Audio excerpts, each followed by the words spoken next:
আসসালামু আলাইকুম, কেমন আছেন সবাই? Welcome my another video. আশা করছি ভালো আছেন, আমি আপনাদের দোয়ায় ভালো আছি। আজকে আরও একটি ভিডিও নিয়ে চলে আসলাম আপনাদের প্রশ্নের জবাব হিসেবে, যেটা হচ্ছে যে আপনারা অনেকে আমার কয়েকটা ভিডিও আছে যেটা ইউরোপ এবং আমেরিকা নিয়ে, দুবাই থেকে। এখানে অনেক কমেন্ট করেন যেটি আমি সচরাচর উত্তর দিতে পারি না। আজকে ভিডিওর মাধ্যমে সেটি আপনাদেরকে জানিয়ে দেওয়ার চেষ্টা করব।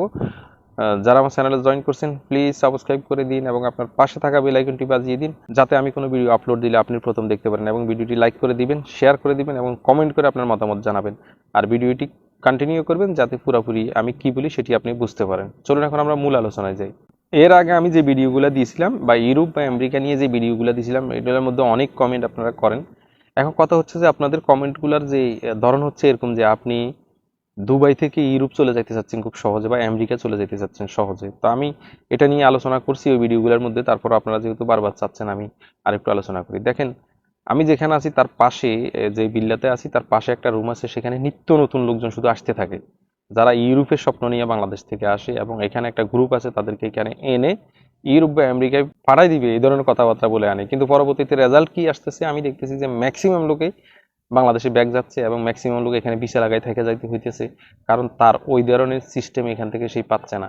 যদিও হাজারে এক দুজন পায়, বাকিটা কিন্তু এখান থেকে ব্যাক করা লাগতেছে, বাকিটা কিন্তু ভিসা লাগানো লাগতেছে, বাকিরা বাংলাদেশে যদি নাও যায় এখানে অবৈধভাবে থেকে যাওয়া লাগতেছে।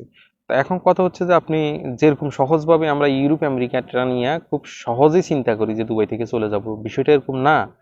আমি এর আগে যে ভিডিওগুলো ওগুলোর মধ্যে আমি সেম ভাবে বলছি। দেখেন, আপনি যদি দুবাই থেকে ইউরোপ বা আমেরিকা যাইতে চান, তাহলে এখানে আপনাকে সর্বপ্রথম খেয়াল রাখতে হবে আপনার ট্রাভেল হিস্টোরি কি, আপনার ব্যাংক স্টেটমেন্ট কি আছে, আপনার ফ্যামিলির যে ব্যাকগ্রাউন্ড আছে বা অর্থনৈতিক কি, পারিবারিক অর্থনৈতিকভাবে কি কি আপনার কাছে আছে, এই বিষয়গুলো আপনাকে খেয়াল রাখতে হবে।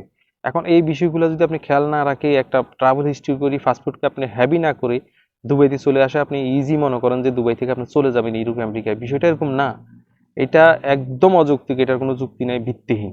এবং আমেরিকার ক্ষেত্র সেম অবস্থা। আপনি আমেরিকাতে যদি যাইতে চান, সেটা আপনি যদি মনে করেন যে বাংলাদেশের এক ডিস্ট্রিক্ট থেকে অন্য ডিস্ট্রিক্টে যাওয়াটা হচ্ছে আমেরিকা যাওয়া, এটা যদি আপনি মনে করেন তাহলে সম্পূর্ণ ভুল।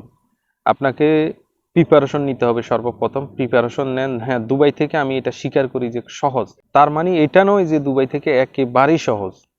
একেবারে সহজ। আপনি দুবাইতে যদি আসেন, আমি দুই তিনটা কথা বলি, খেয়াল করেন। দুবাই থেকে আপনি ভিসা হবে, আপনার সমস্যা নেই।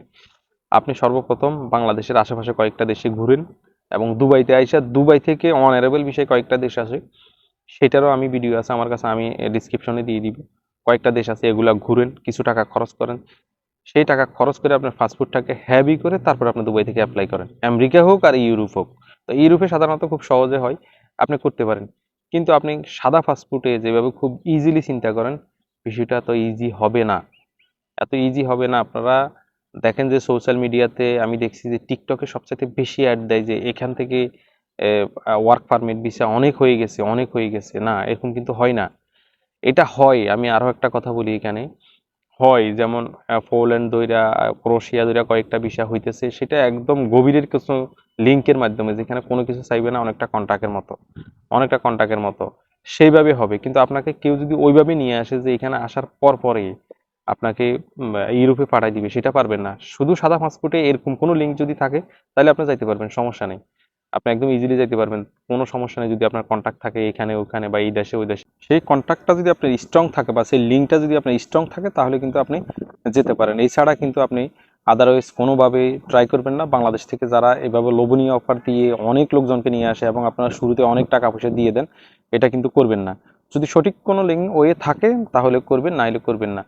তো লেনদেন করে নিজে বিপদে পড়বেন না, পরিবারকে বিপদে ফেলবেন না। আমি সবসময় এটাই চাই, যাতে আমাদের প্রবাসী বাংলাদেশি ভাইরা যাতে কোনো ধরনের কোনো সমস্যায় না পড়ে। এই জন্য আমি সবসময় চেষ্টা করি যে আপনাকে সঠিক কিছু তথ্য দেওয়ার জন্য। আশা করি বুঝতে পেরেছেন। যদি না বুঝে থাকেন তাহলে ডিসক্রিপশনে আমার মেল দেওয়া আছে, নক করবেন, কমেন্ট করবেন, আমি চেষ্টা করবো আপনাদেরকে বুঝিয়ে দেওয়ার জন্য। ভালো থাকবেন, সুস্থ থাকবেন। নেক্সট অন্য কোনো ভিডিওতে দেখা হবে। আসসালামু আলাইকুম রহমতুল্লাহি ওয়া বারাকাতুহু।